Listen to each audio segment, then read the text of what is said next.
giving you the insider takes and the big picture view on the Dogs. This is On the Beat, presented by Ingles, with DawgNation insider Mike Griffith and Cody Chaffins. Happy Monday night to you, Cody Chaffins and Mike Griffith with you on the beat. And Mike, Dogs off this week, which means they are finished playing football for the month of October. Down the stretch they come. Yeah, and they're looking really good, Cody, about where they want to be. This team's really rounding into form, established an identity, and still some room for growth. Yeah, we're going to hit on all of those points coming up later in the show today, plus a huge guest. It's Peter Burns from the SEC Network. He will sit down with Mike. They're going to talk about everything from what the Dogs have got to do a little bit better, how he feels like Gunner Stockton stands up in the Heisman race, what the coaching carousel could look like. They are going to get into a ton of stuff, a great conversation on the way. But we'll start with a little bit of the breaking news today. It was Gunner Stockton named SEC Offensive Player of the Week. 26 of 31 passing, 289 yards, 4 touchdowns through the air. He also ran for 59 yards and another touchdown. In the second half, he went 12 for 12, which is the first time a quarterback has gone 12 for 12 against a top 5 opponent in the AP since Aaron Rodgers did it at Cal back in 2004. Thanks to Georgia Sports Information for dropping that kind of knowledge on us. But what a great stat right there. Yeah, you really couldn't have written a better script for Gunner and the way he's improved. I mean, Georgia's pretty doggone close to perfect. You think, man, one play away against Alabama maybe would be the number one team in the country. So, Gunner has proven to be who Kirby Smart said he would be. He is a winner. He's a clutch guy. He's a tough guy. I mean, yeah, he's got his limitations, but for a first-year starting quarterback from Raven County, I mean, he's living the dream, Cody, and things are looking up for the Dogs. Mike, you're one of those folks, and we all kind of wondered what Gunner Stockton could be this year, and we saw the pro arm leave with Carson Beck going down to Miami. It's one of those things that happens this weekend. Before this weekend, you could have felt a lot of different ways, and now it's just one game for both quarterbacks. But you watch Friday night, what happens with Carson Beck and 4 interceptions. You watch Saturday with Gunner Stockton and 4 touchdowns. It does feel like Dog fans feeling much, much better about their quarterback situation, maybe than they have all year. Well, for sure. And, Kirby builds his offense this way, so it's not all on the quarterback's arm. It's a complementary offense. Kirby told us, hey, we got to run the ball to help our quarterback, and they went for over 220 yards. That opens things up. That opens up the play-action game. It enables Gunner Stockton to spread the ball around, and then those moments that he chooses to scramble, the ability to stay out of trouble, and the big thing, Cody, avoiding the turnovers and catastrophic mistakes. You got to play clean football. There's not a large margin for error when you don't have an explosive team. And Kirby will tell you, hey, we're not as explosive as we bludgeon people. We want to be explosive. We draw it up, but sometimes it's just not there. And now Colby Young out. There's going to be some challenges during this bye week to add another weapon. However, you got to like seeing those tight ends emerge, Cody. We've talked about it a lot on the show. Lawson Lucky, right on time. It was so interesting during the game. You feel like Dog fans, and like every show, like it's not a hard take. Like you got Lawson Lucky and Oscar Delp, get him more involved. Like every fan that thought about that, and then they do it, and it's like, well, that's what I was telling you to do the whole time. It's not. I'm sure Mike Bobo understands how good Lawson Lucky and Oscar Delp was, and it's one of those things throughout the year. You always expect it at some point. It almost feels like a secret weapon when you do it this way, where you just have one of these explosive games mid-year after throwing to him hardly at all for most of the season.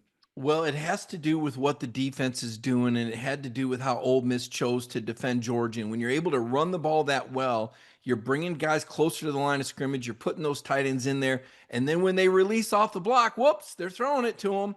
But the run, it has to start with the run game. It has to start with staying in positive down and distance situations so you're ahead of the chains. Puts that defense in a run pass conflict when it's 2nd and 5. Is Georgia running? Are they throwing?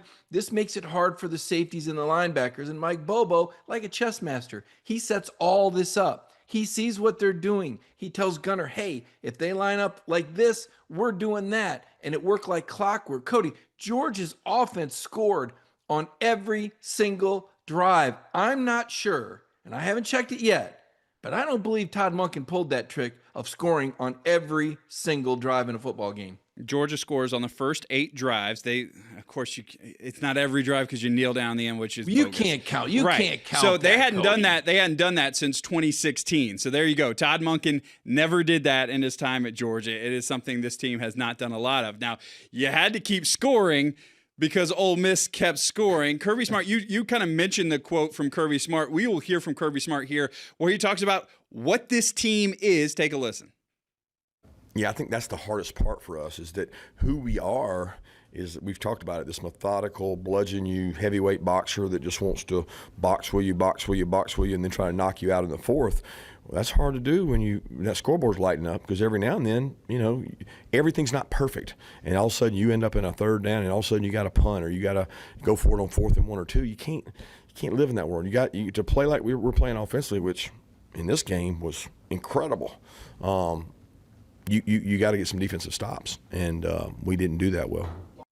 So Kirby admits it right there, and Georgia has to score on all those possessions because you're trying to go blow for blow. And credit to Kirby Smart. I don't know if he was watching on the beat last week when we talked about this is a team that's like a boxer who's going to take punches. And they were giving out blows on Saturday afternoon, but they were also taking a lot of punches, which, we'll give the kudos to Gunner Stockton, the offense. But we cannot move forward with this season for Georgia. Dog fans, it's as good a Saturday as you felt all year about this team. But there's still kind of like that underlying thing where this team wants to be a national championship team. This is a Georgia team that has that kind of standard. So there's still room to improve, and Kirby has admitted as much moving all the way through after all of these wins that Georgia somehow is pulling out in the fourth quarter. There is still room to grow for this Dogs team. Yeah, it's really amazing. We talk about the defense's inability to stop Ole Miss, but then you look at the chart at the end of the game, and they've given up 350 some yards, which is 150 yards below Ole Miss's average. And you go, what happened in the fourth quarter? Here's what happened. 11 plays, 13 yards, 1 first down for Ole Miss, 2 3-and-outs. So we say the defense struggled, but when the chips were down, Glenn Schumann and Kirby Smart made the right adjustments. The defense came to play. Georgia, a fourth quarter team, the conditioning, Kirby subbing, the way he's coached these guys up. They were right on time defensively with the shutdowns that they needed so that the offense could make the plays to catch up and move ahead once again. So I like the way this team works. I like the way this coaching staff is, as he said, methodically working things into play, offensively, defensively. But to your point, yes, they have to get better to win a national championship. They look like a playoff team, and that's great. That's the first goal. But more growth needs to happen with these young players, and more players need to emerge, as Josh Horton did, the defensive line transfer from Miami. Yeah, it was interesting to see Josh Horton. He's a guy who came from Miami, but Langston Hughes. And, oh, by the way, what has Langston Hughes done for this team? Dontrell Glover, Bo Hughley, and you've got Josh Horton now making plays on the line, too. Big dudes coming out of Fairburn, GA. But Josh Horton steps in there. He was only like the 6th most repped guy on the defensive line, but I feels like he's one of those guys who's going to keep on keeping on, and you make a couple plays like that, get hands on the football. At least if you're not going to get to the quarterback, get hands on the football. He was able to do that late. Seems like one of those guys who now a half a season in at Georgia can start moving up the depth chart and earning some more playing time. Yeah, and we saw that with Xavier McLeod last year. Remember when he came in from South Carolina, he was a little banged up early, and as the season progressed, he evolved. And that's really the trick of this whole portal thing. Kirby Smart wants to protect the culture. And used to be you could keep those guys and grow them in the program, and guys like Quay Walker, don't start till their 3rd year. They end up being a first-round pick. You say, oh, my gosh, those guys don't exist anymore. You got to find them in the portal, because if you don't play them early, they're going to transfer out. Damon Wilson going to Missouri, for example. This is a guy who was a returning starter and goes somewhere as a free agent. So you got to bring in other people. You got to get them coached up the Georgia way. You got to build them into the culture. And now we're seeing the results of this. So the ability to retain players is key. You still want to recruit guys and develop them, but you've also got to bring these portal guys in and get them bought into the culture. We saw that with Josh McCray, Cody. Remember beginning of the year, he wasn't even getting on the field. He's running sprints in the end zone during a scrimmage, and then boom, where is he? Playmaker against Tennessee, game-winning play. Josh Horton, guy from Miami, like you said, don't really see him that much. 6th game of the season, 7th game of the season, he comes up with a game-winning play. So Kirby Smart and his staff doing a great job of indoctrinating these new players into the program and maintaining that Georgia culture that's won championships. Yeah, we talked about at the top of the show, down the stretch they come. So you got obviously Florida coming up in the cocktail party. Then you got a trip to Starkville. You got Texas, Charlotte, and Georgia Tech left in the regular season. This is a Georgia team which still, when I look at rooms to grow, no tackles for a loss against Ole Miss. Now, granted, that's Lane Kiffin. That's him scheming up, telling the quarterback, Shambles getting rid of the ball very, very quickly. But you also had 8 missed tackles. That's part of their not having – they were making contact in the backfield, just did not bring guys down. It's one of those spots, especially on defense, because it's so weird to be midseason and criticizing a Georgia defense because that's always been the thing you lean on. But this defense definitely feels like if there is room to grow, and we've seen it a little bit from the offense, but the defense and tackling, which makes me think this Bloody Tuesday coming up tomorrow may be a very bloody Tuesday as Kirby Smart wants to emphasize physicality. Yeah, well, there's certain players that are definitely going to get more reps. Maybe a couple experienced guys get a little bit of time off to heal some of those bumps and bruises. But look, you got to give credit to Ole Miss. I mean, Chambliss is a slippery quarterback. His numbers are unbelievable. You look at the running back, Lacey. This is a really good running back. There's going to be, like you said, though, there's going to be more coming. I mean, Florida's got one of the best running backs in the country. We know that DJ Lagway is a player there. We know that when they play Texas, we know Texas, has a really good running back as well. And certainly Georgia Tech and Haynes King, we know all about him. Mississippi State, they almost upset Tennessee at home. So there's going to be more competition out there, the parity. And to your point, you need to see those second level players, those linebackers. CJ Allen has played outstanding, but you need to see more from the Justin Williams and the Chris Coles and the Raylan Wilsons. You need to see KJ Bolden take that next step and become the superstar like Malachi Starks. You got to find those cornerbacks. They got to get a little bit tighter in coverage. Kirby's got to get that dialed in because, Cody, there are still 10 SEC teams that have 2 losses or left and are still in contention for the SEC championship game. And look, we know Georgia can make the playoff without being in the SEC title game, but doggone, Kirby's had him there 7 of the last 8 years. That seems to be the standard. It does, and it's one of those things, especially looking at the schedule, I thought this was going to be a really hard part of the schedule for Georgia. Florida and Texas coming up. Well, Florida fires their coach. Texas squeaks one out against Kentucky, but it's also still teams with a lot of really good players and reasons we thought highly of these teams before the season started because there's a lot of guys with a lot of stars, a lot of ability. If they can put it together on a Saturday afternoon, the Dogs can be in trouble. And then that trip to Mississippi State, a sleepy 11 o'clock local start, could be one of those games too that'll trip you up. Yeah, I've seen that act before. I watched a really good Tennessee team back in the day lose on the road to Arkansas on a noon start. You're right. Marquee teams aren't used to those noon starts. They don't like them, especially in those out-of-the-way places. Cowbell, crazy, hard to get to Starkville. To your point, these teams may not look dangerous on paper, but think about this. Texas, even though they had to go to overtime to beat Kentucky, let's not look down our noses too much. It wasn't too long ago that Georgia was very lucky to escape Lexington with a win. Ole Miss won only by 7 points in Lexington this year. And oh, by the way, Texas lost to number 1 Ohio State by a touchdown. No one else has even played the Buckeyes within 17 points. So, and they also beat Oklahoma, which arguably has the best defense in the country, by more than 2 touchdowns. So Texas has the ability to get up for the big games. And just like Georgia, they're going to get better as the season progresses. They had an offensive line issue that they needed to solve. They needed guys to emerge. Mississippi State, they're going to be fired up. They beat number 12 Arizona State at home. Shoulda, coulda, woulda beat number 15 Tennessee. And remember, they only lost by 10 between the hedges last year, and they didn't even win a game in the SEC. So they don't need to say anything about rivals like Georgia Tech and Florida. If you're Florida, you beat Georgia, all is forgiven. They've got a chance. That's their Super Bowl. You got 2 teams in Florida and Georgia Tech that can save their season. So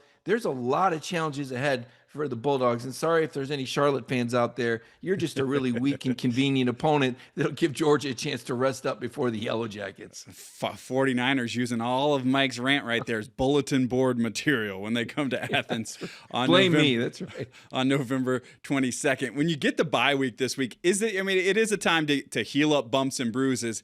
I especially think about the cornerbacks and Kirby talking about playing zone versus man, and he felt like he needed to play more man coverage because that's what gives them a chance, because the zone they were just giving up too much. Is it something scheme-wise or is it personnel-wise? Can Georgia, how does that defense get better as they move on? Will it be knowing what you got and using, putting those players in the best position, or is it those guys just physically getting more reps, getting better? Well, it's a couple things. One, it's looking at what the offense does, and Trinidad Chambliss was a zone beater. I mean, that was a guy that was just, and Kirby mentioned it on his coaching show last week. This is a guy that just cuts up zones, knows how to throw to space. So it was a bad matchup from the start because of Chambliss's ability. But it also has to do with reps and guys getting comfortable and getting a feel for it. It becomes almost innate. You get the feeling, Cody, with these young guys that there's still a lot of thinking going on out there. They're not really reacting and snapping into action. And that is simply a byproduct of a lot of guys that transferred out. Those aren't third and fourth year players stepping into holes now. Those are first and second year players. Back in the day, these guys wouldn't be on the field yet. We wouldn't even know their name. They'd be waiting to be next up, right? But right now they're being pressed into action. You look around the country, look at how many players that from Georgia are starting in other programs, and you look and you go, boy, it sure would be nice to have AJ as starting quarterback at Penn State, or Chris Peel at Sager. These are guys that would be next man up and would be veterans, but they went somewhere else a year ago and are starters for more money. So now you have younger players getting pressed into action. They're growing before our eyes.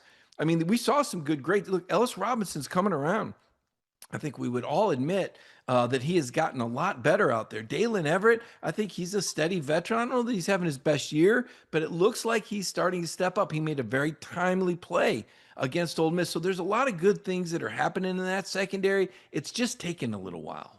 All right, so one of the other things that I think this Georgia team can improve on, it was very interesting to me here, Kirby Smart, and we've got Peter Burns coming up in just a minute. It's going to be a great interview.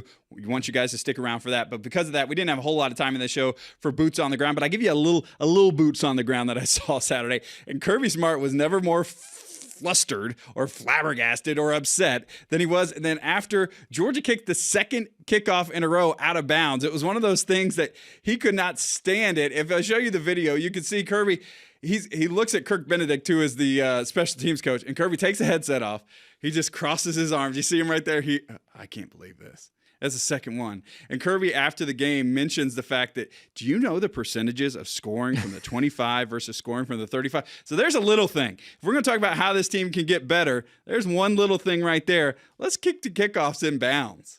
Yeah, it's hard to knock Peyton Woodring. I mean, this guy has been money. He has been as good as anybody before him at coming up with clutch kicks. But yeah, a couple of them go out of bounds. And what I wonder, Cody, about that, it's not as simple as just give it the old heave ho, kick it as far. They're trying to place that ball. I mean, that's not as easy of a shot. It's like a golf shot you're trying to drop on the green. And I think after that, you did see him, just kick it through the end zone. But I think they're trying to place that ball a little bit, and you're getting a little cute when you do that. Now, Woodring is a very talented kicker. I don't think you're going to see that again. I think Georgia probably looks at that and goes, yeah, maybe I'll just kick that out of the back of the end zone, give it to him on the 25. It was just a funny moment to see. Oh, yeah. He knows the metrics, Cody. I like that he shared those metrics with us. I'm like, oh, that's a pretty good no. I need to write about that. It was interesting, and something we're going to talk about more on this show probably next week is some of the other stuff that Kirby Smart does, because I've got some more boots on the ground from the Ole Miss game, but since we have Peter this week, I didn't want to bog us down with that. In fact, we are going to get to Peter Burns, who is going to hit on a lot of really fun topics with Mike. We'll do all of that right after the break. It is On the Beat, presented by Ingles. And it's the first title in team history. Here it is, and lightning strikes twice, back-to-back championships. 3 in a row. They've done it again. Where did those cheese come from? Relax. They're from Ingles. Can I eat this now? Well, as promised, we got Peter Burns from the SEC Network. Peter, I really appreciate you joining us. It's funny because I think this is the first time in maybe 3 or 4 years that you didn't pick Georgia to win it all. And everybody was, oh my gosh, Peter Burns is saying that they're not going to be as dominant. The games are going to be closer.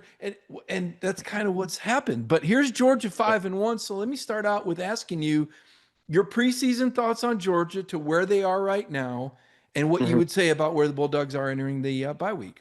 I mean, honestly, kind of exactly where I thought they would be, Mike, is the fact of they at times will look dominant like they have, especially in that fourth quarter. I mean, Sanford was a damn movie. I mean, that place was loud. It was everything college football should be. Gunner Stockton put some respect on the kid's name. He hadn't got that respect all season long, even though he was banged up. He goes, 12 for 12, 3 touchdowns in that third quarter, did it with his legs. I mean, the guy's a gamer. So, and again, I think what I've learned now is at Kirby, hey, they've got the winning DNA in Athens, and I think that's a culture win, as he talked about it. Like they're these college football cockroaches right now that you just can't stop. Okay, you're never going to get rid of them.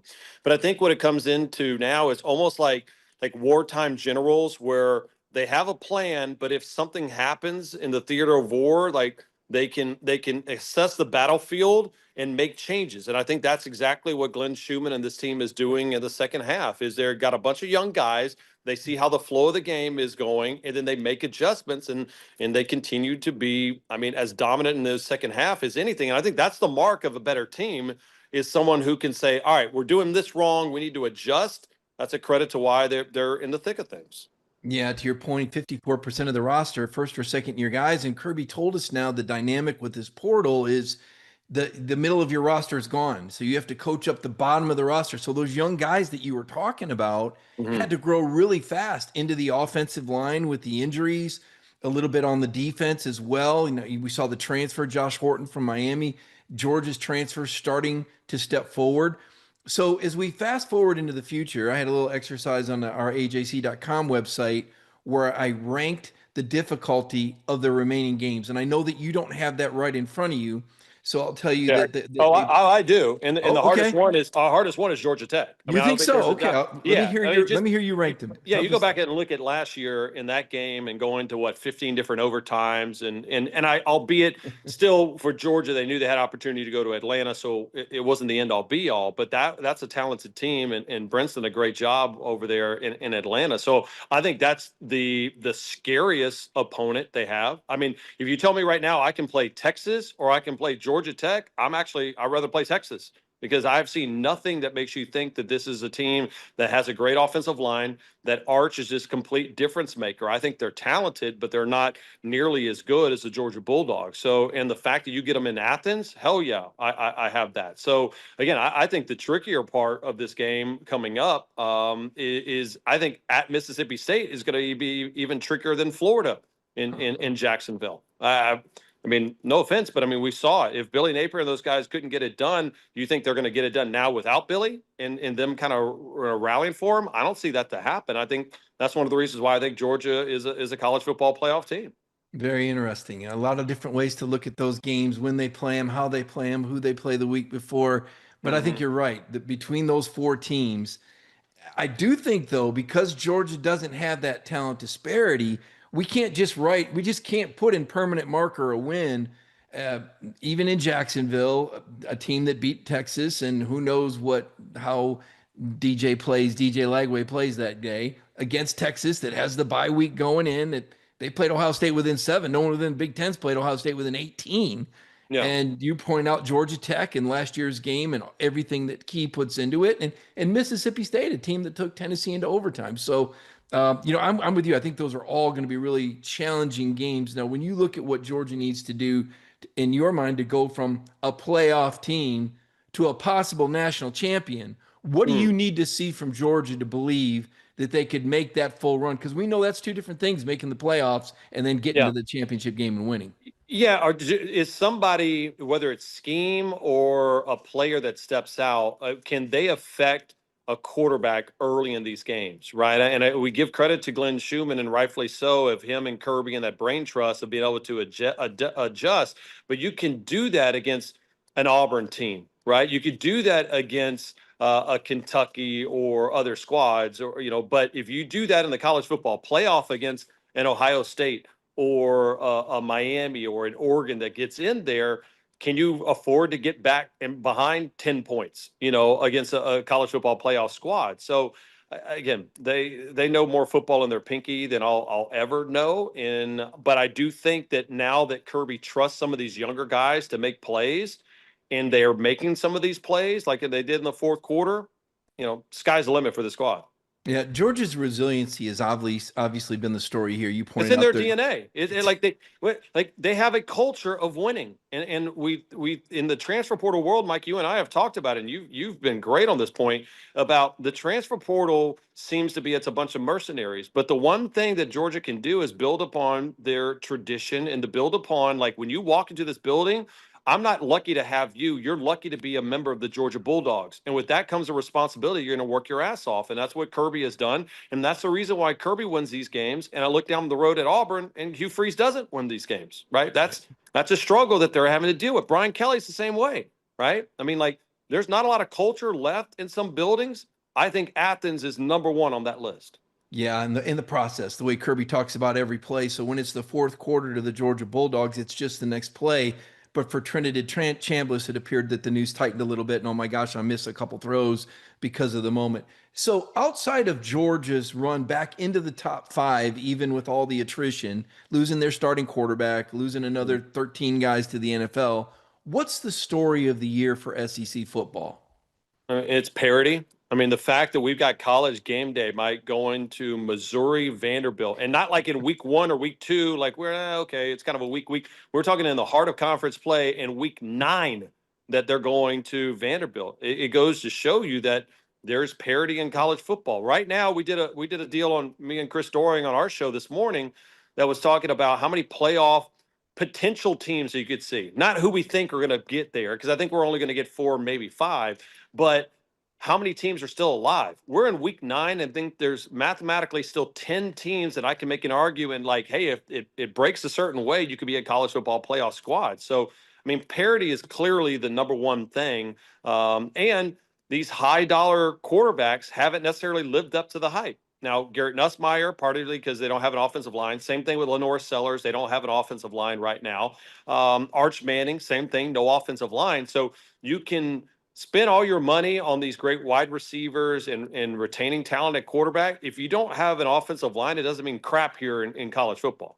Yeah, I'm looking at the Heisman Trophy odds right now, Peter. I want to kind of get your take, and I know this has been all over the map. For a while, it starts out it's Ty Simpson, or excuse me, starts out it's Arch Manning, and then it's John Mateer for weeks on end, and now we see Fernando Mendoza number 1, Ty Simpson 2, Julian Sain at Ohio State 3, Diego Pavia Vanderbilt 4, Reed from Texas A&M 5. Gunner Stockton 6, Dante Moore 7, Jeremiah Love, the Notre Dame running back 8, Jeremiah Smith, Ohio State receiver 9, CJ Carr, and Trinidad Chambliss 10. Carson Beck sitting there in 12th at Miami now with 1 loss. Can't throw 4 interceptions, not on a Friday night. Can't do that. No, sir. So when we look forward to New York and I ask you who the 5 Heisman Trophy finalists would be, what would be your bet to who would be those 5 guys sitting there at this sort of midway, just past the midway point of the season? It's funny, and the only reason why I bring that up, because I thought there were going to be 5 this year too. I guess they just changed the rule; it'll be down to 4. So there's always going to be 4. I just learned that as well too on this morning because I said the same thing on my show. I think if you're talking 4, I sit there and go, I think Ty Simpson's legit. I think he is legitimately that good. They have a trust in him. I think he'll be there. And then honestly, I mean, I think it comes back to what your audience is looking at right now. Why not Gunner Stockton, right? I mean, there has to be somebody that's the engine. And I think we don't fully appreciate enough of what Gunner has done. But you go back and look at the throw. That's a Heisman moment that he had in the throw to London Humphreys over there on the road at Neyland when he, quote unquote, couldn't throw the deep ball. Well, guess what? He did. He ends up playing damn good in that last game against Ole Miss and won him that game. 12 for 12, perfect in the third quarter. And I go back and look at who on this right now. Do you believe Florida's going to keep it together? No, can put up some numbers. Do we think Mississippi State, their defense has not been great? He could light them up. Texas, you get them at least at home. Charlotte could be able to put up a number. It's all about, like, is there value? Now, I don't know if he wins it because you look at Mendoza. I mean, they don't play another ranked opponent, I don't believe, outside of maybe the Big Ten championship game. So Fernando's going to put up some monster numbers and pad those stats. But Gunner is as live as anybody right now when it comes to Heisman. Yeah, no doubt. And that fourth seed could be, is Ohio State undefeated? Then the quarterback, kind of gets in. Maybe if Fans A&M been good. finishes Yep. strong, Marcel Reed, Diego Pavia, if the Cinderella story continues, everyone loves the Cinderella. Oregon's Dante Moore. But I agree with you. I think that's a really good nucleus of players when we look forward as to who could be sitting there for the Heisman Trophy. Now, college football playoff, we've got a pretty good idea, as you said, that we don't have an idea in the SEC. Well, Yeah. we got a few teams. We know that Alabama and Georgia are looking pretty good, and A&M look pretty good. But as far as 2 lost teams or less, 10 of them outside of the SEC, when you look at the national landscape, and we were chatting before the show, and I pointed out to you that, hey, Texas needed overtime to win at Kentucky last Saturday, and yet they played Ohio State closer within a touchdown than anybody else in the Big Ten has played Ohio State. Nobody else got closer than 17. Yeah. So you're talking about am I going to say a mid-level Texas team in the SEC? At this point, yes. Has played Ohio. Who do you think is out there right now as potential national championship contenders that'll be in the playoff? I mean, I think you start number one with Ohio State. Defensively, Matt Patricia picked up right where Jim Knowles was. That defense looks great. They got playmakers in Jeremiah Smith. Julian Sayin is getting better and better week in and week out. And again, I don't think they have another ranked team until they play the Big Ten Conference national championship game. So I think that that's as close of a lock as long with Indiana. I think Oregon is solid as well, too. That's a really young team that Dan Lanning has. So they're only going to get better. And the thing is, they don't have to go through the murderer's row that is the SEC. And it's only going to get harder next year when we go to 9 conference games right now. So Texas Tech is interesting because they've had a lot of turnover with that roster. They brought in a bunch of people with Cody Campbell's oil money. But, quarterback, they've been, been banged up at that position. They've lost a couple of guys in that front. So I don't know how great that they're going to be. We saw them just lose against Arizona State. But that's the brilliant part about this. College football is turning like to the NFL on Sundays. The players are getting paid and there's more parity than ever. So the fact that we sit here in mid-October and there's legitimately 30 teams that are still in the picture, I think is great for the sport. I'll add Notre Dame into that mix right now. The way that they can run the ball, Jadarian Price, Jeremiah Love, that's a great 1-2 punch. They play good defense. So, Notre Dame, they're not going to have another ranked opponent the rest of the way after they beat USC. So I could see them being into the playoff as well. So if I turn to the ACC, how many teams are we looking at from the ACC? Who do you see coming in? You mentioned Tech earlier. We mentioned Miami and Carson Beck. Anybody else? Yeah. Virginia, perhaps? I mean, I haven't, full disclosure, I've not watched enough. I've not paid enough attention to the who's to go, all right, is that because they are that legit, or is that more of a product of their schedule? I don't know that to be the case, but I have seen a Georgia Tech. I mean, they ended up dismantling a decent Duke team.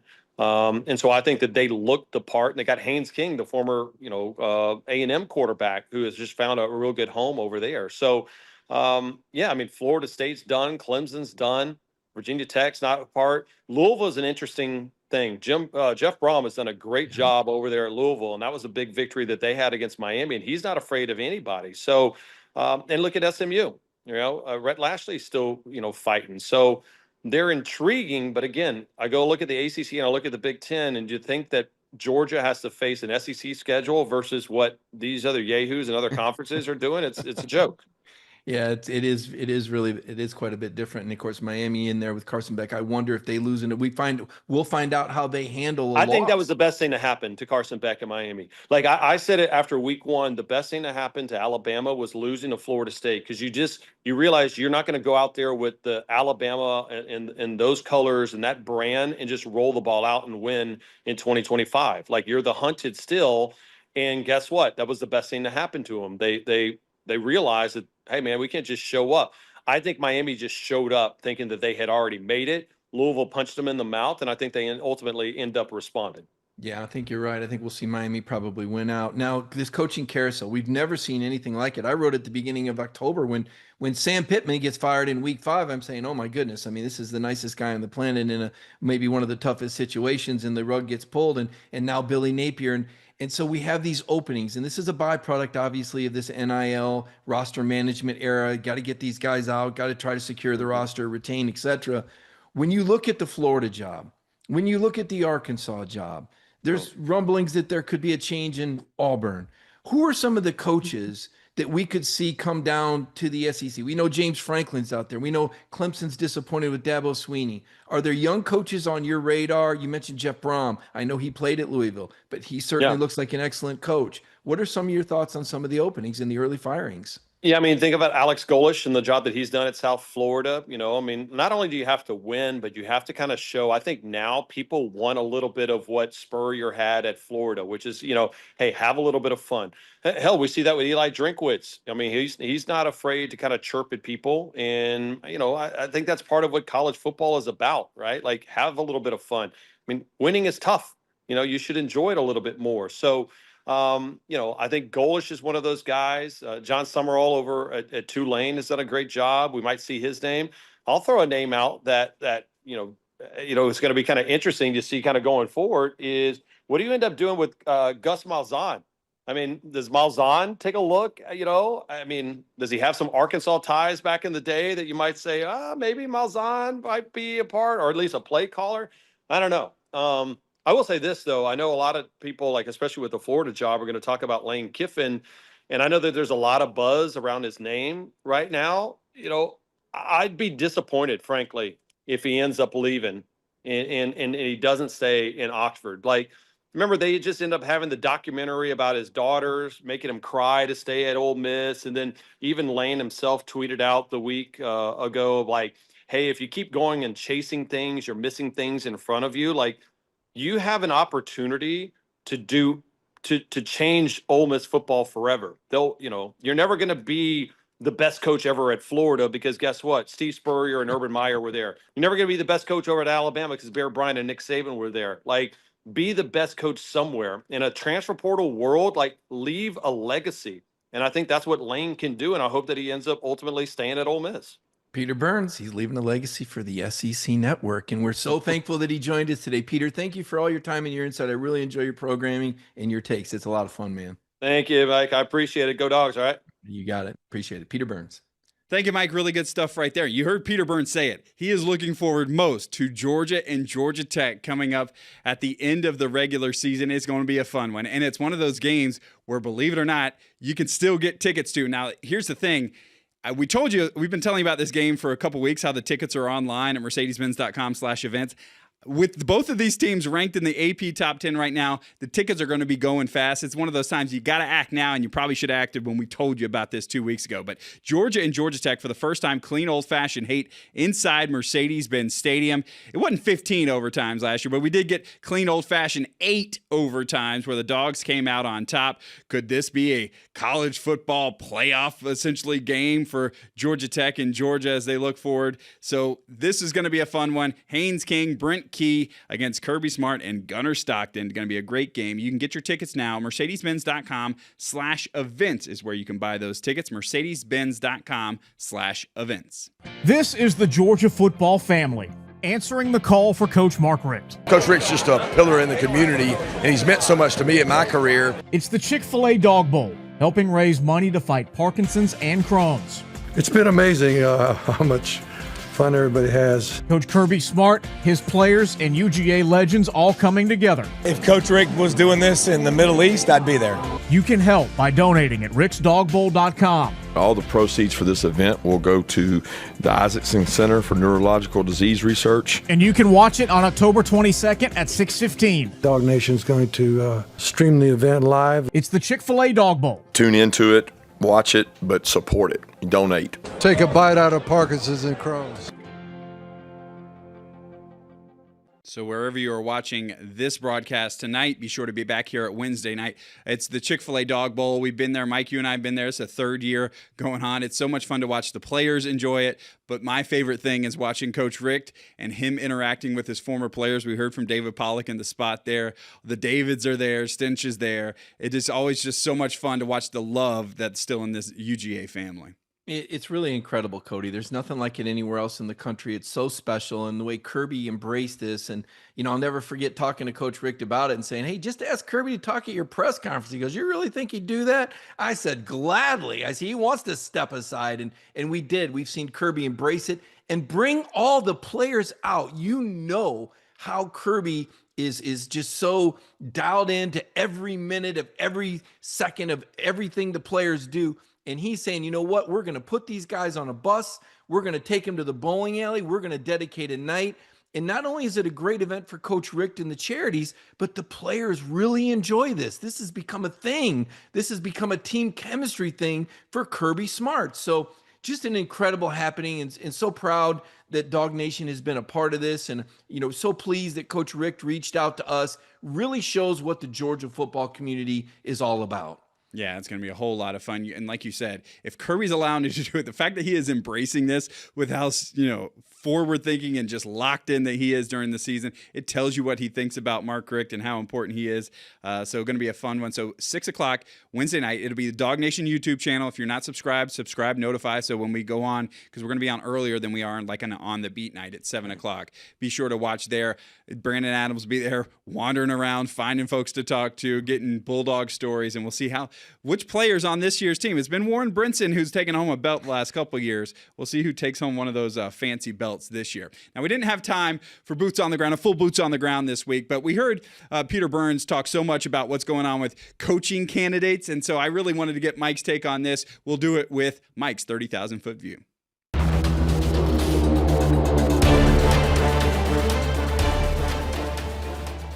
All right, Mike. So Florida, the latest domino to fall. As we record this on Monday afternoon, no news out of Auburn at this point, but it seems like one of those is open. We know Arkansas is open right now. So just some quick thoughts. What are we thinking? Where are these puzzle pieces going to move around? Well, let's start with Florida, and I think their wish list has been Lane Kiffin, but as you heard Peter say, it seems like Lane has really carved himself a niche there, and they love Lane, and Lane loves them. And Florida's a tough job now. It's hard for Lane to give up a comfortable spot. He's turned Ole Miss into a national championship contender, I believe, and they're half a step away from that, really. As he was saying, they had a chance to beat Georgia, but I think we'll see Ole Miss in the playoffs this year.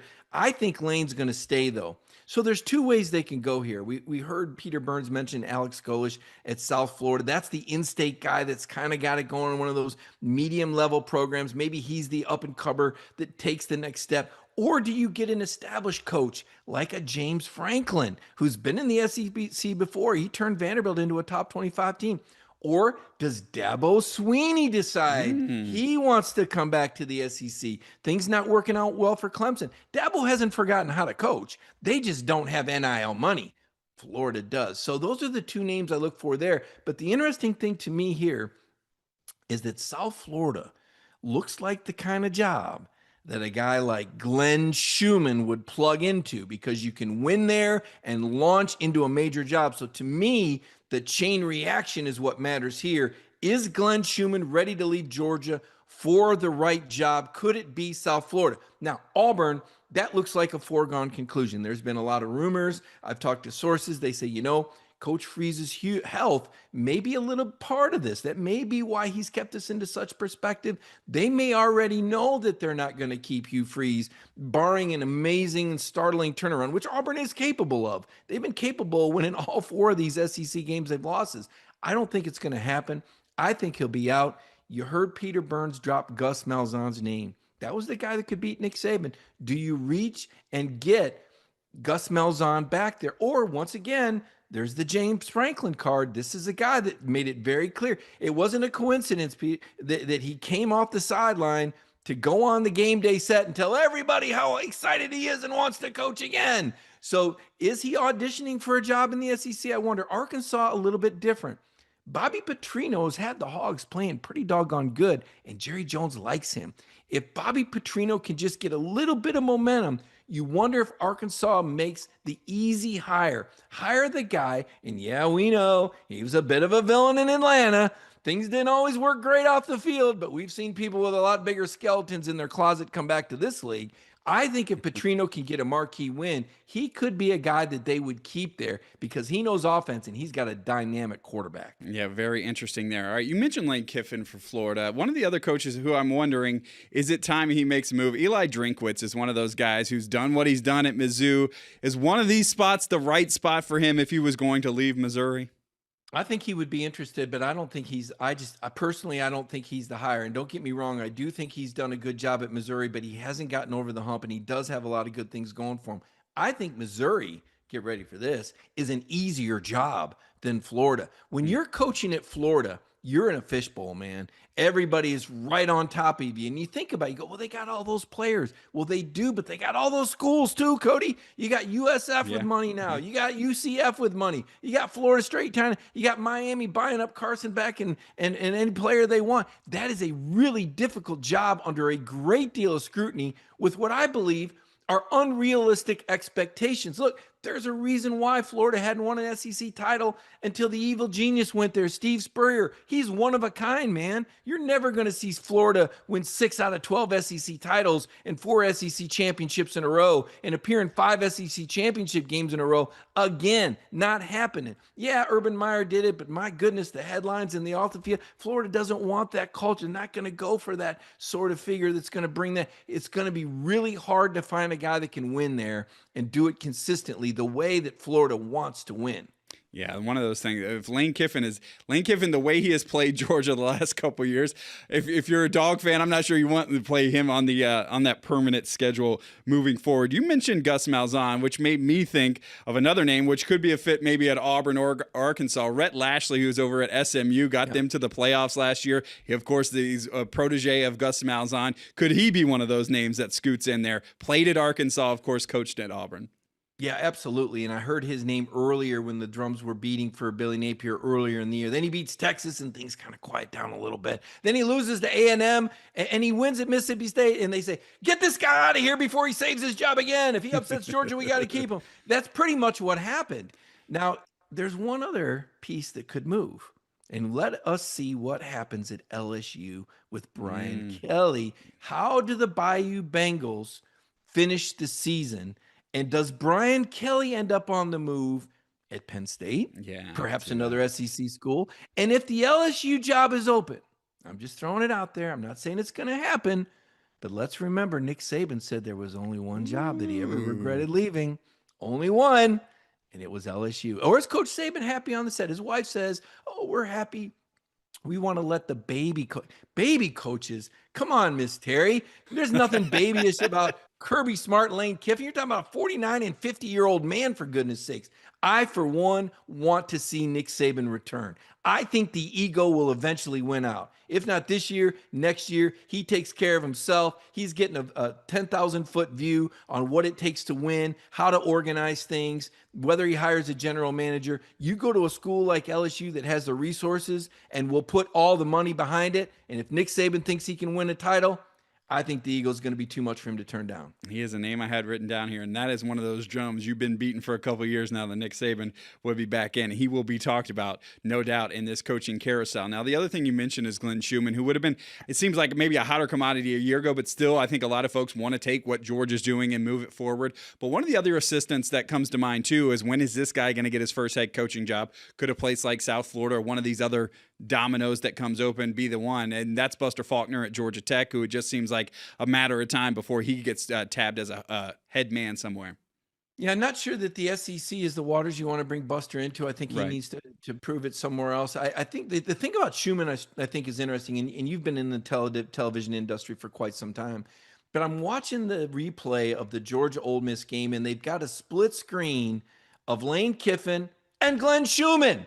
Now, how often do you, not Kirby Smart, Glenn Schumann. And I'm wondering if Jimmy Sexton's over there putting some money in. Hey, get that camera on Glenn Schumann. I'm going to sign this guy and get this guy a $15 million deal eventually. You just kind of wonder, like, well, wait a minute, where'd that come from? Right. It was Kirby Smart's defense forever and ever, and now it's Glenn Schumann's defense? Hey, I'm just saying that's the way TV, they showed us that, and you got me thinking a little bit. They're highlighting Glenn Schumann there on the sideline. So let's see how that plays out, and let's see how the season plays out. If Georgia goes back to the SEC championship game, which I think they're going to, I think Glenn Schumann is, he's back on top. He's got momentum. Oh my goodness. Look how they started. Look how they finished. Look at how they shut out Alabama in the second half. Look at how they shut out Auburn. And these are Glenn Schumann adjustments. Look at how they shut down Ole Miss in the fourth quarter. He's doing it with these guys. There's no Jordan Davis or Jalen Carter out there. There's no Malachi Starks at safety.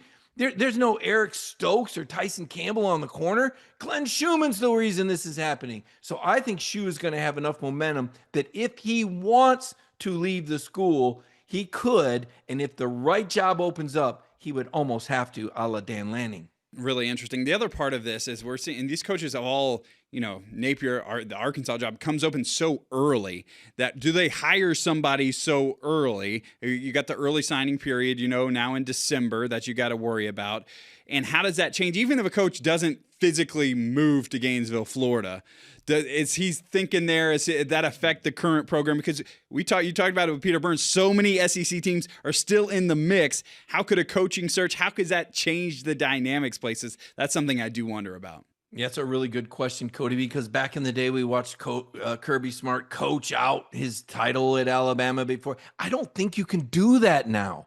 I think you have to be on campus when that portal opens on January 2nd. I think you have to be there in the office, meeting with the parents, cutting the deals, signing the contracts, assuring them you're the guy. I think these coaching hires have to be made with the coaches having their boots on the ground before the portal opens up so they can retain players, sign players mid-December. So that is definitely something to keep an eye on. It's not a matter of if, it's when. Somebody's coach is going to leave with some games left in the season for one of these jobs. Yeah, and it may not be a good look, but that guy's moving on to another place, making a whole bunch of money. And you don't want to walk into the leash you have is so short now at all these places. You can't start behind the 8 ball because people are expecting you. Season number 2, we got to be competing for a title. Yeah, 5-year window's out the door now. It's a 3-year window because now with the portal, people have seen that you can rebuild teams quickly. Lane Kiffin talked about that. You can be a mediocre team, and if you have a great signing, look at Texas Tech. If they hadn't had a quarterback injury, they'd probably still be undefeated and a very dangerous team. And nobody's going to Lubbock for the landscape or the weather. I can tell you that. If you've got a program that's throwing the dollars down like Texas Tech does with those major boosters, or Texas does, with Lamborghini money, we've seen them flip Georgia kids like that. Players are going to go there. Coaches are going to go there. They want to win. All right, really good stuff right there, Mike. There's going to be a lot to talk about with what goes on in the SEC for weeks to come. We appreciate Peter Burns being a part of the show today. It was great having him on here, and we get ready for the world's largest outdoor cocktail party next week. We will be back here Monday to break down Georgia and Florida and what could go on in Jacksonville. Last year in Jacksonville for a while now. That's going to do it. We'll see you right back here next Monday night on The Beat.